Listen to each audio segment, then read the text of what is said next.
Often people email in asking why something was accepted or rejected, or what is the thought process that goes into making the decisions behind the pieces published on the JLJ. So I figured a video explaining what I look for, maybe even small things that help improve your chances, would be a good idea. This may come off as sort of a complaining video, things that I don't like, things that might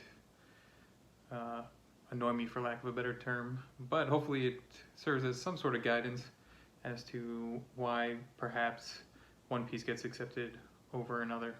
Some of the small things that come up are if you don't follow format guidelines for an email. So for example, if you don't put your name and the genre and the title of the piece within the subject line, so that it's very, very easy to understand who's submitting and what they're submitting.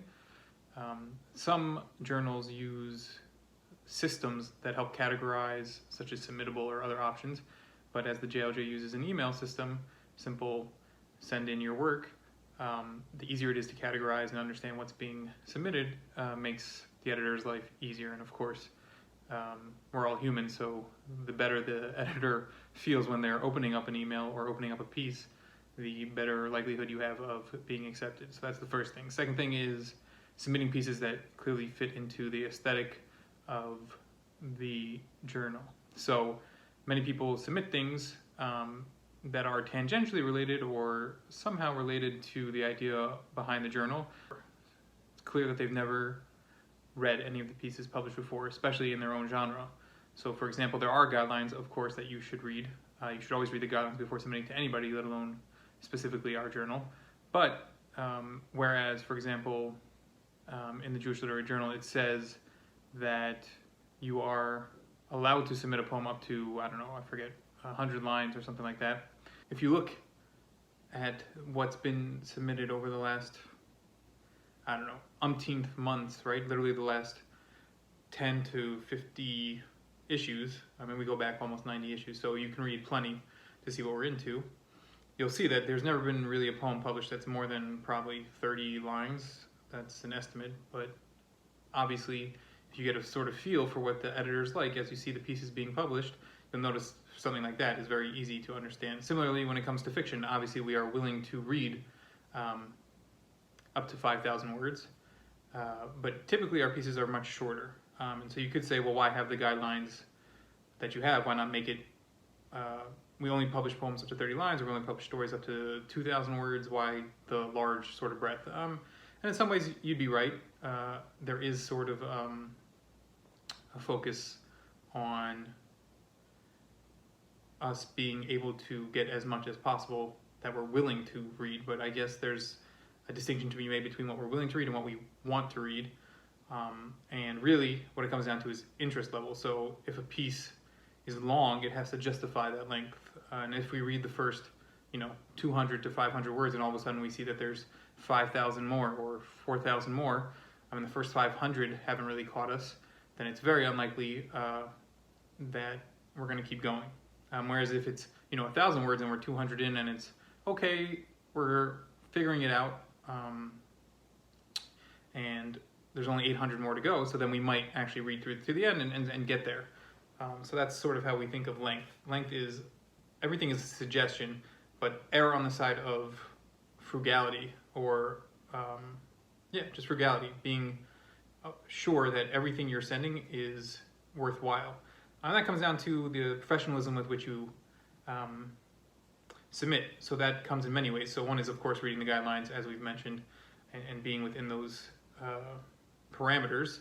It's also about, right, does your piece have edits or things still left on? So we've gotten pieces where it's clear that somebody else edited the piece first and tracked their changes, let's say, for example, in Microsoft Word. And of course, I can still see those track changes, and I can see notes written from other people with names and dates and information. And really, it's of the utmost importance and the best option for you to look through a piece and make sure that it's as professional as possible. That means no mistakes, no edit marks, no anything, just a clean piece of paper with the writing on it, submitted in its final version. We've gotten emails, 2 days later, oh, sorry, it wasn't the real version, or I've, rejected somebody with a note saying, oh, this is what I thought, this is what, and then somebody will write back, oh, really, I sent you the old version, here's the new version. The version that's sent should be the version that you want read, and anything else is inappropriate to be sent. And furthermore, on that professionalism level, is the way you format your email, the way you send a document, right? Is it obviously, again, following the guidelines, but also, I don't need you to address the editors formally, but informally is also probably not acceptable. There's a happy balance or medium between, dear Mr. Berkowitz, comma, Esquire, even though I don't have a law degree, but something of that nature, versus, yo, Aaron, what do you think of this piece, right? And I have gotten, you might be surprised or perhaps not, I've gotten many emails where the information is not laid out in a professional manner.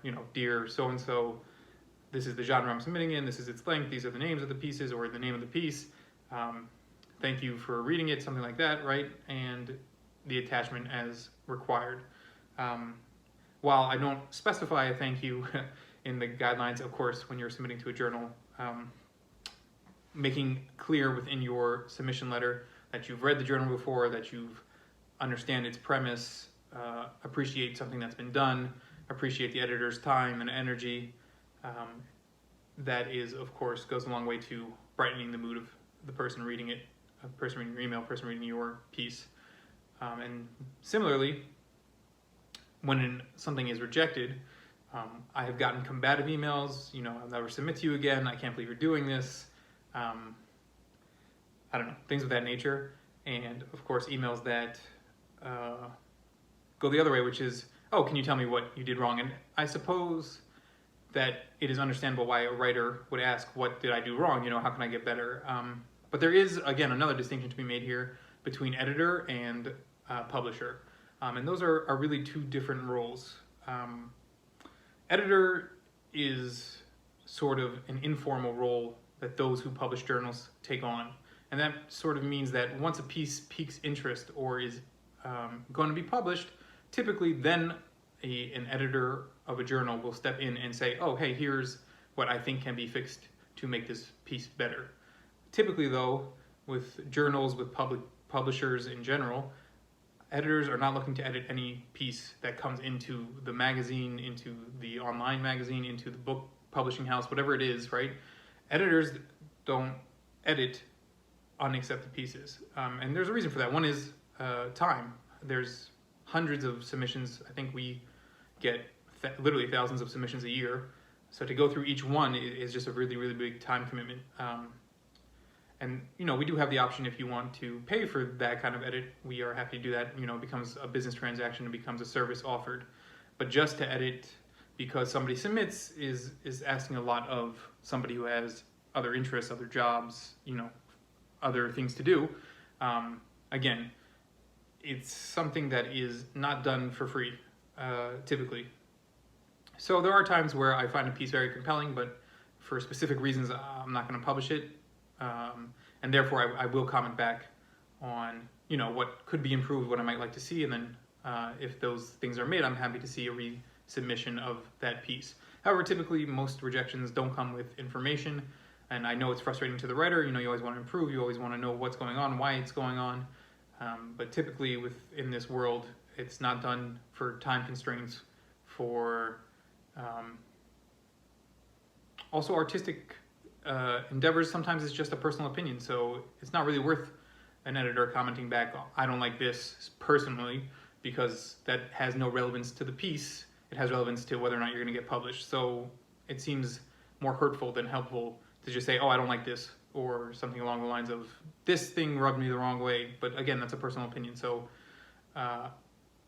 we try to stay as objective in our rejections and in all of our endeavors. And so we know that our personal opinions are coming into it, but it's not really a helpful critique to the writer is to say, oh, our personal opinion is this is a problem. Because again, we're only one person, and that's the problem with any journal, right? The publishers are people, individuals, and when you're submitting something, sometimes it's going to rub that person the wrong way, and it's just going to be rejected for that reason.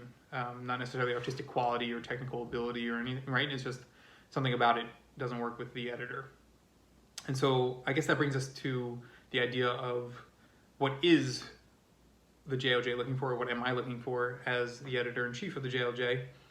And that'll be coming up in the next series of videos where we go through each genre, what it is, a definition, a quick definition, and what I'm looking for more theoretically, let's say, within each genre.